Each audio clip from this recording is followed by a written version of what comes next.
भोली भाली मामियाँ। सास और बहू के बीच टकराव देखते हैं, पर क्या सच में समस्या उनके ही बीच में होती है या ये साजिश पीछे से कोई और ही रच रहा होता है? चलिए देखते हैं आज की कहानी में, जहां उर्मिला निवास में मीरा और राधा देवरानी जेठानी थी। यूं तो रिश्ता उनका देवरानी जेठानी का था, पर दोनों के बीच में आपस में बहुत प्यार था।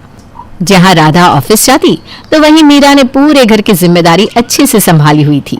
एक दिन, मीरा, ओ मीरा, कहाँ है तू? हाँ माँ जी, क्या हो गया? क्यों इतने जोर जोर से बुला रही हैं? अरे बात ही कुछ ऐसी है, मेरी बेटी आ रही है कुछ दिन रहने के लिए, साथ में दिव्या भी आ रही है। वो पूरे 2 महीने रहने वाली है। उसकी कोचिंग और एग्जाम सेंटर यहीं आसपास में है, तो तैयारी कर देना। और हाँ, छोटी आएगी तो उसे भी बता देना। बैग उठा के महारानी की तो सवारी निकल जाती है सुबह सुबह। जी माँ जी, बता दूंगी। ये माँ जी भी ना बिना सोचे समझे हाँ बोल देती है। इन्हें पता है कि दुकान ठीक से नहीं चल रही है आजकल, फिर भी बुला लिया। और ननद जी ने तो हद ही कर दी, खुद तो आ रही है पर बेटी को पूरे 2 महीने इधर ही छोड़ देंगी। पता नहीं क्या होगा मेरा। अरे वाह, दीदी आ रही है बड़े दिनों के बाद, घर में तो रौनक ही लग जाएगी। हाँ भैया, बात तो सही है। राधा, तुम और भाभी मिलकर अंजलि और दिव्या की मनपसंद डिश बना देना और ऊपर का कमरा साफ करवा देना दिव्या के लिए। मेरी दिव्या आराम से पढ़ेगी और अच्छे मार्क्स से पास भी होगी। घर में सभी उत्साह से अंजलि और दिव्या के आने की तैयारी में लग गए। अगले दिन, हेलो, कोई है क्या घर पर? अरे घर की इकलौती बेटी आई है और कोई दरवाजे पर भी नहीं है। प्रणाम दीदी। ये क्या भाभी, आपको इतने साल हो गए इस घर में, तब भी इतनी लापरवाही? नाना जी, क्या हुआ? मैं 2 मिनट बस किचन में। रहने दो। चलो दिव्या बेटा, अंदर चले। बैग इधर ही छोड़ दो। भाभी, ले आएंगे ना आप? हाँ दीदी। दिव्या बेटा, आराम से एसी ऑन करके लेट जाओ थोड़ी देर। मैं भी इधर ही लेट जाती हूँ, सफर कितना लंबा था। अरे दीदी, आपका कमरा तो ऊपर है, ये तो मेरा और सोहन जी का कमरा है। ओहो, तो आपने इस कमरे में हक जमा लिया। सही है, चल दिव्या बेटा, ऊपर चलते हैं। माँ जी, आपको दीदी से बात करनी चाहिए। ऐसी कोई बात नहीं है जैसा वो सोच रही है। आप ही ने तो कहा था कि तुम लोगों की फैमिली खराब हो गई है तो ये कमरा रख लो। अरे बहू, रहने देना, क्या हुआ अगर जरा सा मेरी बेटी ने कुछ बोल दिया तो? दिव्या, ए दिव्या। नानी, हाय नानी। हाँ, हाय, अरे नमस्ते बोल बेटा, नमस्ते। अच्छा नानी, नमस्ते। बस? क्या हुआ दिव्या, कुछ चाहिए था क्या बेटा? ऐसे क्यों देख रही है? माँ ने बोला था आप पैसे। दिव्या बेटा, क्या बोल रही हो तुम? हैं? और उर्मिला जी दिव्या को 10 रुपए देती है। क्या नानी, मैं कोई छोटी बच्ची हूँ क्या? ये रखो अपने 10 रुपए। अरे दिव्या, नाराज नहीं होते, चलाओ, मैं तुम्हें तुम्हारी मनपसंद कोल्ड कॉफी बनाकर देती हूँ। कुछ देर बाद जब मीरा अपने कमरे में आराम से फोन पर रील्स देख रही थी कि तभी, मामी, मैं अंदर आऊँ क्या? हाँ दिव्या, आ जाओ। मैं तो सिर्फ रील देख रही थी। मामी, एक बात पूछूं? हाँ दिव्या, एक नहीं 2 पूछो। ये राधा मामी ऐसा क्या काम करती है कि रात को आके सिर्फ सो जाती है? अरे दिव्या, राधा ना एक MNC में काम करती है। उसे काम रहता है दिन भर ऑफिस में और वापस आते आते वो थक जाती है। वैसे मामी, अगर बुरा ना मानो तो एक बात बोलूं, आपको ना राधा मामी से कहना चाहिए कि सुबह का नाश्ता तो वो बना ही सकती है और संडे को भी थोड़ी हेल्प कर दे। कब तक आप ही सब संभालोगे? मुझे तो आपको देखकर तरस आ जाता है। हाय। अरे छोड़ ना ये सब, राधा बेचारी से मैं क्या ही काम करवाऊं। तो आ, तुझे ना मैं अपनी नई साड़ियाँ दिखाती हूँ। चलो। वाह, ये कब लिया आपने मामी? ये तो मुझे राधा ने गिफ्ट दी थी। आज जो वो साड़ी पहनकर ऑफिस गई है ना, वो उसने अपने लिए ली थी और ये मेरे लिए। अच्छी है ना? अच्छी तो है, मगर क्या? छोटा मुंह बड़ी बात मामी। पर राधा मामी अपने पैसे का लूटती है। पता नहीं आपको कुछ दिखता क्यों नहीं। ध्यान से देखिए, आपके लिए कितनी सस्ती सी साड़ी लाई है और अपने लिए देखो तो कितनी सुंदर साड़ी पहन कर गई वो आज। और तो और मामी, आपके लिए महीने में 1 आध साड़ी ले आई बस। अपने लिए तो राधा मामी हर 10 दिन में शॉपिंग करती है और उनका तो सारा सामान ब्रांडेड होता है। सोचो मामी। है तो तू छोटी सी, पर बात तूने सही पकड़ी है दिव्या। चल अब जाके पढ़ाई कर ले, चल जा, बहुत बातें होगी। दिव्या तो चली जाती है, पर उसकी ये बात मीरा के दिमाग में घर कर जाती है। तभी राधा ऑफिस से आती है। मीरा भाभी, मैं आ गई हूँ, देखिए आपके लिए गजरे लेकर आई हूँ। अच्छा, तुम्हें क्या लगता है ये सस्ते से गजरे देकर तुम मुझसे अपना सारा काम करवा लोगी? हाँ, हटाओ इसे यहाँ से। भाभी क्या हुआ? अरे भाभी क्या हो गया, क्यों गुस्सा हो रही हो? राधा भाभी गजरा ही तो लाइए। अंजलि दीदी, आप नहीं जानती इसको, बहुत ही शातिर है ये।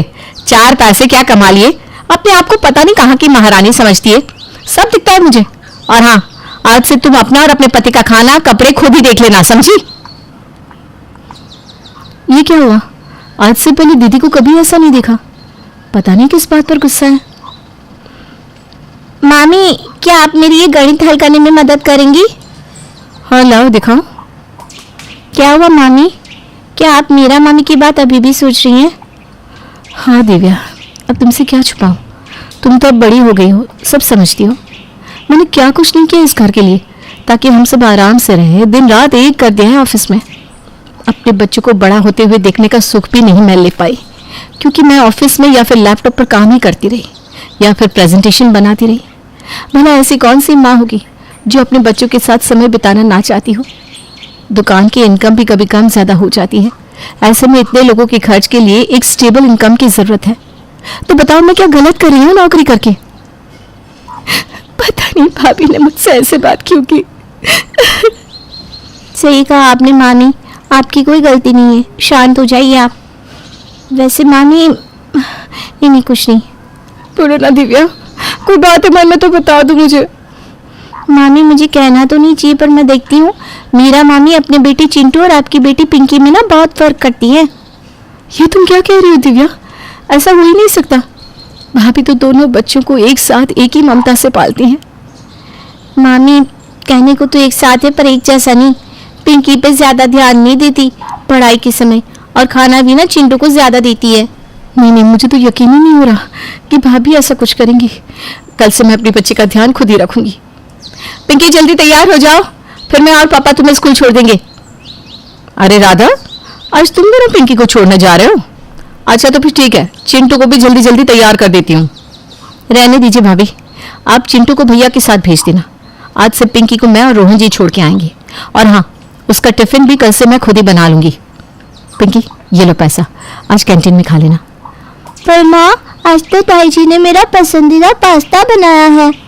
मैंने कहा ना, आज तू कैंटीन से खाएगी बस। थोड़ी देर के बाद अंजलि अपना सामान लेकर आती है।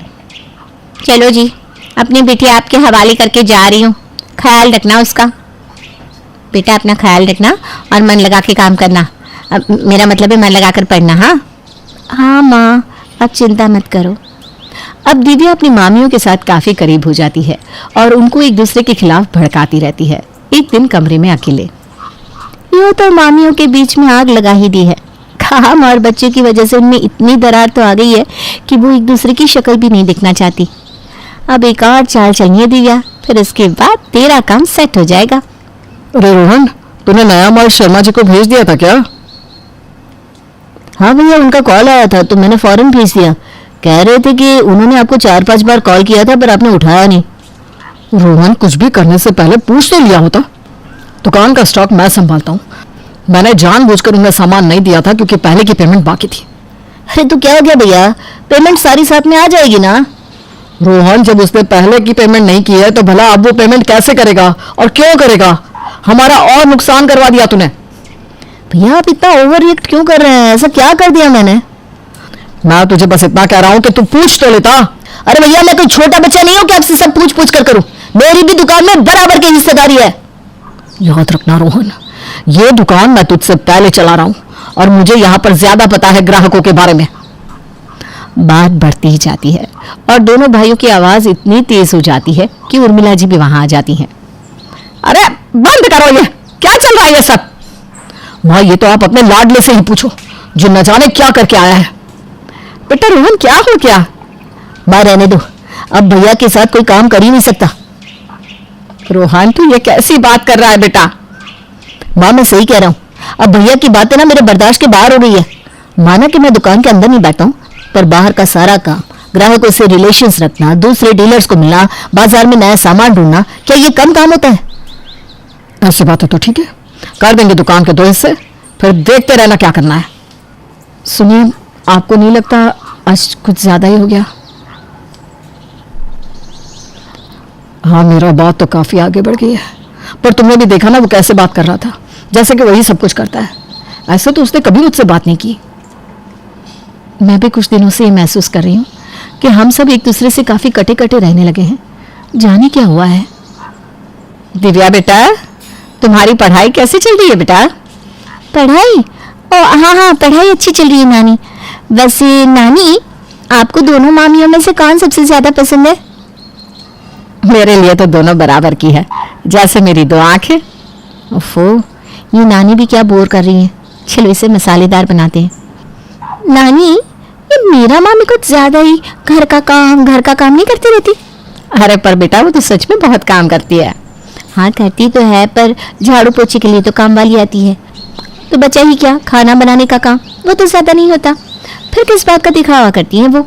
और रही बात काम वाली की, तो आपको पता है दुकान का नफा नुकसान चलता रहता है। ऐसे में तो घर के खर्चों को घटाना चाहिए, ना कि बढ़ाना। है तो तू छोटी सी, पर वैसे तेरी बात है ऐसे ही, खर्चे भी कम करने पड़ेंगे। अब कल देखते हो क्या करना है। माँ जी, आज काम वाली नहीं आई? बेटा, उसका तो हिसाब कर दिया है मैंने, वो नहीं आएगी अब से। अरे तो क्यों, ऐसा क्यों हो गया? बहू, याद नहीं तुझे बड़ों से कैसे बात करनी चाहिए? हैं? तेरी हिम्मत कैसे हुई मुझसे इतनी तेज आवाज में बात करने की? चल जाके काम कर। मीरा की आंखें भर जाती है और वो भागकर अपने कमरे में चली जाती है। पीछे से दिव्या भी उसके कमरे में जाती है। मामी क्या हुआ? आप इतना क्यों दिल से लगा रही हैं सब कुछ? दिव्या, तुम्हें दिखा नहीं क्या? अब इसके आगे मैं क्या बोलूं? पता नहीं माँ जी को क्या हो गया है। पहले तो राधा कभी कभार आकर मदद करती थी, बच्चों का होमवर्क देख लेती थी, पर अब मेरे चिंटू के एग्जाम आ रहे हैं और मुझे उस पर फोकस करना है। क्या करूं मैं? मामी, रोने से कोई फायदा नहीं है। आपको अपने लिए स्टैंड लेना होगा। आप देखिए आपको क्या करना है। वैसे भी इतने बड़े घर की पूरी जिम्मेदारी आप क्यों लेंगी? आपको सिर्फ सोहन मामू और चिंटू का ध्यान रखना चाहिए। करने दो सबको अपना अपना काम, फिर इनकी अकल ठिकाने आ जाएगी। तुम ठीक कह रही हो दिव्या, अब मेरा यहाँ से जाने का समय आ गया है। बस अब मैं यहाँ और नहीं रह सकती। सोहन जी, अब मुझे लगता है कि वक्त आ गया है कि हमें अपना हिस्सा लेके इस घर से अलग हो जाना चाहिए। मेरा मैं खुद यही बात सोच रहा था। अरे जो भाई बिना कहे मुझे दुकान से बाहर नहीं जाता था, वो आज मुझसे पूछे बिना ये सब फैसले ले रहा है। अच्छा ले भी ले, एटलीस्ट बता तो दे कि क्या करके आया है। पर नहीं, ये तो बहुत बड़े हो गए जनाब। मेरा ये भूल गया है वो दिन जब मैं इसके लिए दुकान 14 घंटे तक चलाता था, सिर्फ इसलिए कि ज्यादा पैसे आए और मैं इसके कॉलेज की फीस जमा कर दूं। इसे लगता है कि थोड़ा हिसाब क्या आ गया, अब भैया की क्या जरूरत है? भैया तो है ही बेवकूफ। मैं तो कहती हूँ ये सब उस राधा की वजह से है। जब से आई है तब से रोहन का भी दिमाग खराब करके रखा है। मुझे तो ऐसा नहीं लगता, पर राधा समझदार है, वो पैसे की कीमत जानती है। अजी रहने दीजिए, मेरा मुंह मत खुलवाइए। कैसी है वो, उसकी फितरत मैं अच्छी तरह से समझ गई हूँ। मॉम, मुझे कुछ बात करनी है। हाँ हाँ कर लेना बेटा, अभी थोड़ी देर रुक जा, अंजलि को भी आने दे, फिर बात करते हैं। दीदी आ रही है, पर अभी तो वो। अरे तू चुप कर, मेरी बेटी आ रही है तो आने देना। सुनो सब, जरा यहाँ ड्राइंग रूम में आना। देखो, अब सबके साथ एक बात करना चाहती हूँ। आजकल मैं देख रही हूँ कि सब एक दूसरे को देखकर मुंह टेढ़ा कर रहे हैं, यहाँ तक कि बच्चे भी एक दूसरे के साथ खेल नहीं रहे। इसलिए मैंने एक फैसला लिया है। 3 हिस्से किए हैं मैंने। सोहन, तेरे हिस्से में आई है दुकान। रोहन, तेरे हिस्से में आया है घर। और माँ, तुम क्या कह रही हो? अगर सब इन पे लुटा दोगी तो मुझे क्या दोगी? अंजलि, तूने और दिव्या बेटी ने मुझे बहुत प्यार दिया है और मुझे सही और गलत के बीच का अंतर भी बताया है, इसलिए तेरे हिस्से में मैं आई हूँ बेटा। ये सुनकर अंजलि अपना आपा खो बैठती है। माँ, मुझे पागल समझ के रखा है क्या? इतने दिन से इतना कुछ चल रहा है और आप मुझसे कह रही हैं कि मेरे हिस्से में कुछ नहीं आएगा। ऐसे कैसे? बिल्कुल सही कह रही है माँ। मैंने दोनों भोली भाली मामियों के बीच में झगड़े करवाए और सोहन मामू को भी उस रात नहीं पहला आइडिया दिया कि वो अलग हो जाए। दोनों बच्चों को भी मैंने एक दूसरे के खिलाफ भड़काया और आप ये कह रही हो नानी? बस बस करो तुम दोनों, बहुत सुन ली। अंजलि, तुझे क्या लगा मुझे समझ में नहीं आएगा कि कौन क्या कर रहा है? अरे तुझे बचपन से इतना लाड़ प्यार दिया, तेरे मनपसंद लड़के से शादी करवाई, इतने गहने दिए तेरी शादी पर। उस समय रोहन पढ़ रहा था और सोहन ने काम शुरू ही किया था, तो उसने लोन लेकर तेरी शादी करवाई, जिसकी किस्त वो आज भी भर रहा है। और सोहन ने अपना फाइनल ईयर में ड्रॉप ले लिया था शादी की तैयारी के लिए। और तू उन्हीं भाइयों के साथ तूने ऐसा किया? मुझे शर्म आती है तुझे अपनी बेटी कहते हुए। और साथ में तूने अपनी बेटी को भी ऐसा बना दिया। अरे ये तो छोटी है, बजाय इसके कि तू इसे पढ़ा, तू तो उल्टा इसे बिगाड़ने पर तुली हुई है। कल को ये शादी का मतलब क्या समझेगी कि शादी का मतलब सबको अलग कर दो? क्या तूने यही सिखाया है अपनी बेटी को? माँ, ये आपने मुझसे क्या करवा दिया? मैं इस घर को बर्बाद करने चली थी। नानी, माँ और अपनी तरफ से मैं आप सबसे माफी मांगती हूँ, मामी और मामाओं से भी और बच्चों से भी। हम आज के बाद इस घर में नहीं आएंगे। मैं भी जानती हूँ कि ये घर के दरवाजे हमारे लिए बंद है। तो सब लोगों को समझ में आया बात क्या थी? मुझे तो तभी समझ में आ गया था जब दिव्या मेरे साथ एक रात आम खा रही थी और मुझसे मामियों के बारे में पूछ रही थी। तब से मैंने उसके ऊपर नजर रखना शुरू कर दिया था। और एक दिन मैंने अंजलि को बताते हुए भी सुन लिया। हाँ माँ, प्लान अच्छा चल रहा है। मामू और मामियों में झगड़ा करवा दिया है। अब बस जल्दी आप तक खबर पहुंच जाएगी। बहू, तुम इस घर की नींव हो। जहां एक तरफ मीरा घर संभालती है, सबकी जरूरतों का ख्याल रखती है, वहीं दूसरी तरफ राधा, तुम कमाती हो, बिल भरती हो और बच्चों को पढ़ाती भी हो। याद रखना, सब एकता में ही बल है। जी माँ जी। माँ जी, तो कल से फिर काम वाली? हाँ बाबा, हाँ, कल से ही क्यों, आज से ही काम वाली वापस आ जाएगी। बस काम समय से हो जाए ना बाबा ना, ये तो संभव ही नहीं है। ऐसा ही हाल कुछ माधव परिवार का भी था। कोई काम समय से होता ही नहीं था। आज की सुबह भी ऐसी ही थी।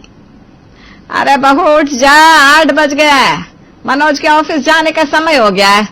कुछ चाय नाश्ता बना देती, मैं भी कुछ खा लेती। खाली कलेजा खींच रहा है। अरे सोने दो ना मम्मी जी, कब से मैं ही तो करती थी। अभी तो आपकी छोटी बहू भी आ गई है, उससे बोल दो वो कर लेगी। अरे पर तेरा पति मनोज, वो भी तो भूखा है ना, उसे भी तो चाय नाश्ता चाहिए होगा। छोटी बहू काजल सफाई वगैरह कर देगी। चल तू उठ जा, घर में बहुत काम है। मम्मी जी जब उठूंगी तब करूंगी, अभी आप ही कुछ बना दो। जाओ अब सोने दो। हे भगवान, कैसी आलसी बहू मिली है मुझे। क्या ये कर दिया इन्होंने मेरे घर का। खैर काजल बहू को बोलती हूँ, वही नाश्ता बना देगी मुझे। सास शीला बेचारी मायूस होकर छोटी बहू काजल के पास पहुंचती है। अरे काजल बहू, अच्छा हुआ तू पहले से उठ गई है। चल मुझे ना 2 पराठे बनाकर अचार के साथ दे दे और 1 कप चाय भी बना दे। बाकी सबसे पूछ ले कौन क्या खाएगा, वही बना देना। मम्मी जी, आपको घर में मैं ही दिखती हूँ क्या? अरे लक्ष्मी भाभी भी तो है, उसे कोई काम क्यों नहीं बोलती आप? अरे मैं पहले लक्ष्मी बहू के पास ही गई थी, उसने भी यही बोला छोटी बहू को बोलो। अब क्या मैं कभी तेरे पास, कभी लक्ष्मी बहू के पास चक्कर काटती फिरूं? मम्मी जी, आज आप लक्ष्मी भाभी से बनवा लो, मैं कल बना दूंगी। आज वैसे भी नींद पूरी नहीं हुई मेरी, बदन गिरा गिरा हो रहा है मेरा। हे भगवान, क्या होगा मेरे घर का। अब क्या खाएंगे घर के लोग। मेरी भी उम्र हो चली है, मुझसे कहाँ घर का काम होगा। सास बेचारी क्या करती, आकर बैठी खाली डाइनिंग टेबल पर। आशा का पति, घर के दोनों बेटे, डिम्पल और दोनों बहुएं भी आ बैठी हैं। अरे आज डाइनिंग टेबल पर नाश्ता क्यों नहीं लगा? मुझे आज भूखा ही जाना पड़ेगा। हाँ मम्मी, आज खाना क्यों नहीं बना? सब ठीक तो है ना? घर में राशन तो है ना? अब क्या बताऊं बेटा, इस घर की बहू और बेटी, इनके आलस का तो कोई आलम ही नहीं रहा। सब एक दूसरे पे टालती रहती है, इसलिए घर का कोई काम समय से होता नहीं। लो जी, यही दिन देखना बाकी था। 2 बहू और 1 बेटी के होते हुए भी खाना नाश्ता समय से नहीं मिलता। अरे मैं गई थी बड़ी बहू के पास, उसने बोला छोटी बहू से बोल दो मुझे सोना है। छोटी बहू के पास गई तो उसने बोला बड़ी बहू को बोलो या अपनी बेटी को बोलो। फिर डिम्पल को भी बोला तो उसने बोला घर में 2 तो भाभियां हैं, मैं क्यों घर का काम करूं। बस इसी चक्कर में नाश्ता नहीं बन पाया। ये सब क्या है लक्ष्मी? अरे तो आप मुझ पर क्यों भड़क रहे हैं मनोज जी? अरे अगर आज मैं देर तक सो गई तो कौन सी आफत आ गई? काजल और डिम्पल भी तो बना सकती थी ना। आप हर चीज मुझ पर क्यों डाल देती हैं भाभी? मेरी तबीयत ठीक नहीं थी, सोना तो इतना जरूरी नहीं था, आप बना देती। कम से कम अभी सबको भूखा तो नहीं रहना पड़ता। ठीक है, अब लड़ो मत। नाश्ता नहीं बनाया तो क्या कर सकते हैं। मनोज बेटा, नाश्ता आज बाहर से ही ऑर्डर कर ले। आज कर लो ऑर्डर, पर आज से मुझे सारा काम समय पे चाहिए। बहुओं के होते हुए मेरे बेटे भूखे रहे, ये मुझे बिल्कुल पसंद नहीं है। पेटों का तो नाम बदनाम है, भूखा तो मम्मी से खुद नहीं रहा जाता। कुछ कहा क्या तूने डिम्पल? मेरे बारे में कुछ बोला? नहीं तो मम्मी, मैं तो बस ये बोल रही थी कि बहुत भूख लगी है, जल्दी से कुछ खाने को मंगवाना। ठीक है ठीक है। ऐसे ही कुछ दिन और बीत जाते हैं, पर कोई समय से काम करना ही नहीं चाहता था। ना तो टाइम से घर में खाना बनता था, ना ही घर की साफ सफाई। सब एक दूसरे पे टालते रहते और इसी चक्कर में घर का हाल बुरा हो चुका था। एक दिन शाम के समय सास अपनी दोनों बहुओं और बेटी से बड़ी ही उम्मीद के साथ कहती है, देखो, अपने घर में लेट सवेरे काम हो जाए चलता है, पर किसी बाहर के आदमी के सामने बेइज्जती हुई है मुझे अच्छा नहीं लगेगा। शाम को कुछ मेहमान आ रहे हैं। कौन मेहमान मम्मी जी? मेरी मामा और बुआ की लड़कियां आ रही हैं। मैंने उनसे डिम्पल का रिश्ता ढूंढने को भी बोला है, इसलिए खान पान में कोई कमी नहीं होनी चाहिए। खाने में दही भल्ले, पूड़ी, हलवा और 3-4 और डिश बना लेना। देखो, मेरी नाक मत कटवाना, ठीक है? इतना बोलकर सास बेफिक्र होकर अपने कामकाज में लग जाती है। शाम होने को होती है तो बहुओं का हाल सुन के सर चढ़ जाता है। भाभी, आपको बनाना है तो आप बना दो खाना, मुझसे तो इतना सारा खाना नहीं बनेगा। मैं तो ज्यादा से ज्यादा एक आध चीज बना सकती हूँ। क्यों काजल, इस घर की बहू तुम भी तो हो। मम्मी जी ने तुमको भी तो बोला है, तुम भी तो बना सकती हो ना। अकेले मेरी जिम्मेदारी थोड़ी है। झगड़ने से कोई फायदा नहीं है भाभी, आपका जो मन हो वो बना दो, मेरे से जो बन पड़ेगा मैं बना दूंगी, ठीक है? दोनों अपने काम में लग जाती हैं। एक काम करती हूँ, कुछ हल्का फुल्का बना देती हूँ। लक्ष्मी भाभी तो जरूर कुछ अच्छा चटपटा सा बना देंगी। मम्मी और मेहमान दोनों खुश हो जाएंगे और मुझे भी ज्यादा काम करने की जरूरत नहीं पड़ेगी। इतना सोचकर काजल कुछ हल्का फुल्का 2 मिनट में पकने वाला खाना बनाकर रख देती है। तो वहीं सेम खिचड़ी लक्ष्मी के दिमाग में भी चल रही थी। हर बार मैं ही क्यों मेहनत करूं भाई? पढ़ी लिखी नए जमाने की बहू है काजल, वो जरूर कुछ नए जमाने का चाइनीज फाइनीज बना देगी। मैं तो सादा सा खाना बना देती हूँ, गर्मी में रसोई में मरकर भी क्या फायदा। किचन की सीटियां बजने लगती हैं, जिन्हें सुनकर सास खुश हो जाती है। शुक्र है इन आलसी बहुओं को आज तो अकल आई, कम से कम आज समय से अच्छा खाना बना देंगी। सीटियों की आवाज से पता लग रहा है कि कुछ अच्छा बनेगा। शाम हो गई थी, मेहमान बस आने को थे। अरे बहुओं, सारी तैयारियां हो गई ना? हाँ मम्मी जी, कुछ खाना मैंने बना दिया है और कुछ काजल ने। बहुत खूब, दिल खुश कर दिया भाई, मेहमान आते ही होंगे। और ये घर इतना गंदा क्यों पड़ा है? डिम्पल, मैंने तुझे साफ सफाई का काम दिया था ना, क्यों नहीं की साफ सफाई? बस फिर क्या था, हो गया शुरू डिम्पल का वही पुराना डायलॉग काम से बचने का। अरे मम्मी, घर में 2 बहुएं हैं ना, फिर मुझे काम करने की क्या जरूरत है? ससुराल में जाकर मैंने भी तो काम करना है सारी जिंदगी। अरे तो बेटा, काम की आदत रातों रात नहीं बनती, धीरे धीरे ही आदत बनानी पड़ेगी ना। उसी पल घर में मेहमान आ धमकते हैं। चुप हो जाइए जी, मेहमान आ गए हैं, वो सुन लेंगे। अरे आशा बहन, बड़े दिन के बाद तेरे घर आकर बड़ा अच्छा लगा, जरा सबसे मिलाओ तो सही। हाँ हाँ, क्यों नहीं। ये मेरी दोनों बहुएं, ये दोनों बेटे, ये मेरे पति और ये मेरी बेटी। बहुओं, ये आरती मेरे मामा की बेटी है और शिवानी मेरे बुआ की बेटी। बचपन में हम बड़ी मस्ती किया करते थे, जब तेरी सास जवान थी, बड़ी कामचोर हुआ करती थी। क्यों आरती बहन? सही कहा, बड़ी मुश्किल से इसकी मम्मी से काम करवाती थी, वरना ये तो रहती थी दूसरे लोगों के ऊपर बेफिक्र। इतना सुनते ही दोनों बहू आपस में बुदबुदाने लगती हैं। बेकार में मम्मी जी हमें कामचोर बोलती है, खुद हमारे जैसी तो है। हाँ, सही कह रही हो तुम काजल।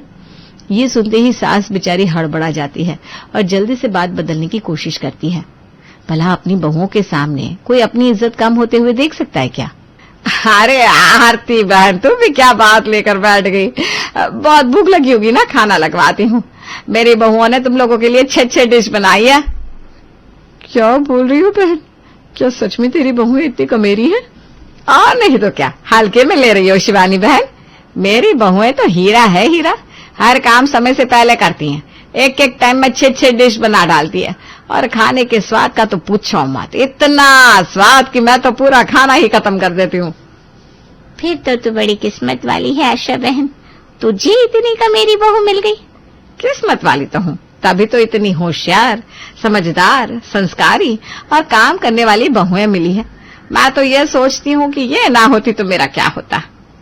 सास बेचारी को लग रहा था कि आज अच्छा खाना बना है, इसलिए बहुओं की तारीफ करके ही रिश्तेदारों में अपनी इज्जत बना लूं।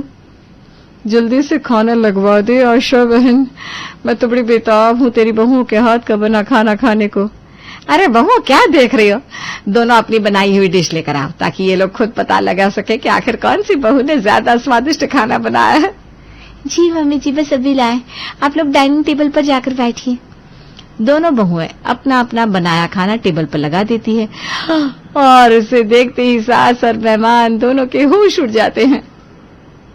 ये क्या है? ये कौन सा खाना है आशा बहन? क्या यही तेरी बहुओं के हाथ का बना खाना है? लक्ष्मी बहू, काजल बहू, मैंने तुमसे 5-6 डिश बनाने को कहा था, फिर तुमने ये क्या बनाया? दरअसल मम्मी जी, मुझे लगा लक्ष्मी भाभी अच्छा खाना बना देगी तो मैंने खिचड़ी बना दी, साथ में अचार रख दिया। अब मुझे क्या पता था कि लक्ष्मी भाभी भी कुछ नहीं बनाएंगी। अरे मुझे लगा तुम शहर से आई नए जमाने की लड़की हो, कुछ अच्छा तो तुम बना ही दोगी, तो मैंने बैंगन का भरता बना दिया। ये सुनते ही आरती और शिवानी के मुंह के ताले तो जैसे खुल ही जाते हैं। तो आशा बहन, ये है तुम्हारी बहुओं के स्वादिष्ट खाने। तौबा तौबा तौबा, कैसे नकार भी बहुएं मिली है तुझे आशा बहन। सही कह रही हो, ऐसी बहुएं भगवान किसी को ना दे। तो कैसे झेल रही है इन बहुओं को? तभी मैं सोचूं घर में इतनी गंदगी क्यों है। सही कह रही हो शिवानी, इतनी गंदगी में तो बीमारी हमसे चिपक जाएंगी। चलो यहाँ से चलते हैं। और आशा बहन, अपनी बहुओं के हाथ का बना ये स्वादिष्ट खाना तुम ही खाओ। अरे मेरी बात तो सुनो, अरे चाय तो पी कर जाओ। सास उनको रोकने की बड़ी कोशिश करती है, पर उनको कहाँ रुकना था। अगले दिन सास दोनों बहुओं की क्लास लगा देती है। तुम्हारी वजह से कल मेरी बहुत बेइज्जती हुई है, इसलिए मैंने फैसला लिया है तुम लोगों का काम बांटने का। वो कैसे मम्मी जी? एक दिन रसोई का पूरा काम लक्ष्मी करेगी और एक दिन काजल करेगी। दोनों एक दिन रसोई संभालोगी तो काम समय पर होगा। पर मम्मी जी, कोई बहानेबाजी नहीं चलेगी, बोल दिया तो बोल दिया। बस एक दिन दोनों रसोई संभालो। अपनी सास को इतना सीरियस देख दोनों बहुएं कुछ नहीं बोल पाती और हाँ में सर हिला देती है। ऐसे ही कुछ दिन और बीत जाते हैं। घर में खाना तो बन रहा था, पर ऐसा जो कोई खा ही ना पाए। एक रात विशाल अपनी पत्नी काजल से कहता है, काजल, जब से ये एक दिन वाली रसोई बटी है, खाने को कुछ अच्छा मिलता ही नहीं। पेट भी अजीब अजीब सा हो गया है। तुम एक काम करना, कल मटर पनीर बनाना, सब लोग अच्छे से खाना खा लेंगे। ये कोई बात हुई? लक्ष्मी भाभी को तो कोई नहीं बोलता। कल मेरा नंबर है रसोई में तो पनीर की फरमाइश हो रही है, और जब अपने नंबर पे लक्ष्मी भाभी रोज आलू का भरता या उबले चावल बनाकर रख देती है तो वो तो बड़े आराम से खा लेते हो। अरे ये तो कोई बात नहीं हुई। अब अगर मुझे खाने का मन है तो क्या मैं अपने पति को बोल भी नहीं सकता? हाँ, ऐसे ही समझ लो। सोने दो मुझे, सुबह जल्दी उठकर दुनिया भर का काम करना पड़ता है मुझे। अगली सुबह मनोज अपनी पत्नी लक्ष्मी से कहता है, अरे लक्ष्मी, मेरे कपड़े प्रेस नहीं हुए हैं, जरा जल्दी से कर दो, मुझे ऑफिस के लिए देरी हो रही है। मैं क्यों करूं जी, आज तो घर संभालने का नंबर काजल का है, वो करेगी।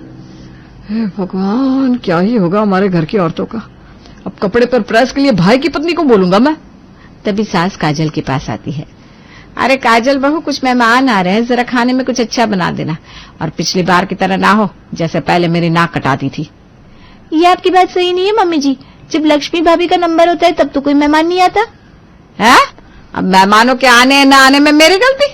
वो तो कभी भी आ सकता है। नहीं मम्मी जी, आप मुझे तंग करना चाहती हो, इसीलिए मेहमानों को तभी बुलाती हो जब मेरा नंबर होता है। मेहमानों को बोल दो कल आए, आज नहीं।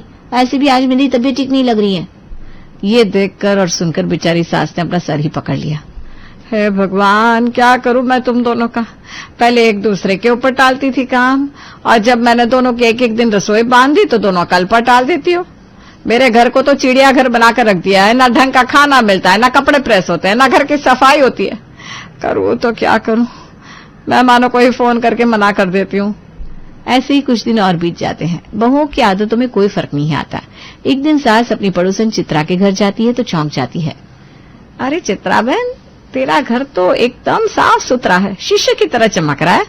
ये सब मेरा नहीं, मेरी बहू का कमाल है आशा बहन। घर को चमका कर रखती है, खाना नाश्ता सब समय से बनाती है, मुझे तो कुछ कहना ही नहीं पड़ता। फिर तो तू बड़ी किस्मत वाली है चित्रा बहन। एक मेरी बहू है, एक दूसरे के चक्कर में सब बिखरा रहता है। मैं तो तंग आ गई हूँ इन लोगों से। अब क्या कर सकते हैं, मैं तेरे लिए अभी चाय पकौड़े मंगवाती हूँ अपनी बहू से।